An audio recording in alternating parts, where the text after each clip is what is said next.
Yan, what's up guys? Welcome nga pala sa channel ko. By the way, kung hindi ka pa nakasubscribe, huwag niyo kalimutan mag-subscribe, mag-like, mag-comment, and mag-hit na rin ng notification bell para lagi kayong updated sa mga ina-upload ko na video. So ngayon, tungkol naman sa motor pag-uusapan natin, no? So, gaano nga ba katagal ang capacity ng battery ng remote ng Honda Click 150i, no? So ito, ipapakita ko sa inyo yung remote ko lang, no? Yung motor ko 5 years, basta 5 years and above na, hindi ko na matandaan, going to 6 years na yung motor na yun, no? So eventually goods na goods naman, smooth na smooth hanggang ngayon, walang problema, walang nangyayari sa motor ko. Siguro turuan ko din kayo ng mga tips, no, kung paano tumagal buhay ng mga motor ko. Ng mga motor nyo, basta number 1 lang, huwag kayo masyado maselan sa motor nyo. Kasi pag masyado kayo maselan sa motor nyo, gastos dito, gastos doon, eh wala naman pala kayong alam. Magpipiling may alam kayo, lalong masisira yung motor nyo, no? So importante lang huwag kayo masyado maselan sa motor nyo, no? And of course,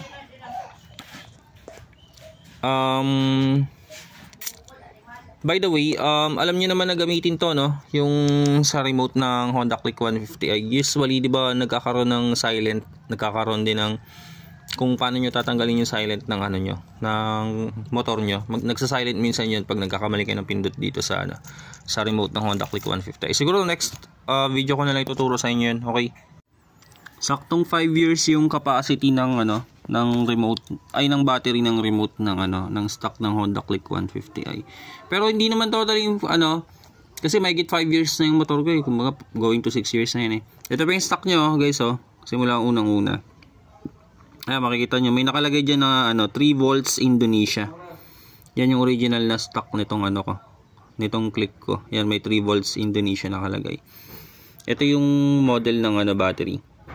Yung mga type of local, guys, may makakabili kayo nito, guys, DIY, mga local lang. Well, nakalagay lang sa likod 3 volts lang. Pero goods naman to. Yan. Actually, may laman pa to. Ito na yung nilagyan ko na ng bago kasi dalawa binili ko niyan eh. Para may extra ako. Ito naman yung fake, yung mga fake na battery. Ito, China naman to. Nakalagay yan, 3 volts China. Ito. Sobrang nipis na ito, sobrang nipis niyan compare dito sa original na Indonesia. Ayan Yan. Yan, ito yung China, yung sobrang nipis. Ito yung nasa kaliwa. Ito naman yung may JB ata yung yung original. Ito yung pinakang battery ko. Pero may laman ba to? Ito na yung nilagyan ko ng bago, guys, yan. Yan, ito na may bago. So, ito muna ang remote na to ang gagamitin ko. Tas ito yung stock ko. Tingnan nyo, guys, ilalagay ko dito. Meron pa rin to. May laman pa rin yan. Ito yung ito yung remote ko na, ito yung unang-una kong remote. Tas ito yung bago ko na remote. Ito, ngayon ko lang gagamitin. Kumbaga ito, 5 years ko nang ginagamit to. Magsa 6 years na. Yan, so ngayon lang siya napalitan ng battery.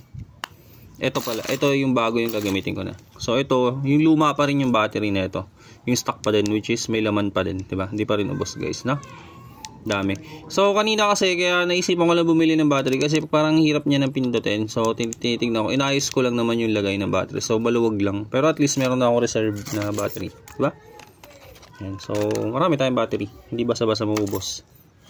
So yun lang, guys, at least may idea kayo sa capacity ng battery ng stock natin. Matagal maubos to, guys. Ingatan nyo lang na, well, anyway, hindi ko lang sure kasi halos lagi naman nababasa to sa akin pag alam nyo na, pag tag-ulan. Kasi syempre nakasabit lang to sa bag ko eh. Dito nakasabit lang yan dyan, sa bag ko pag umuulan.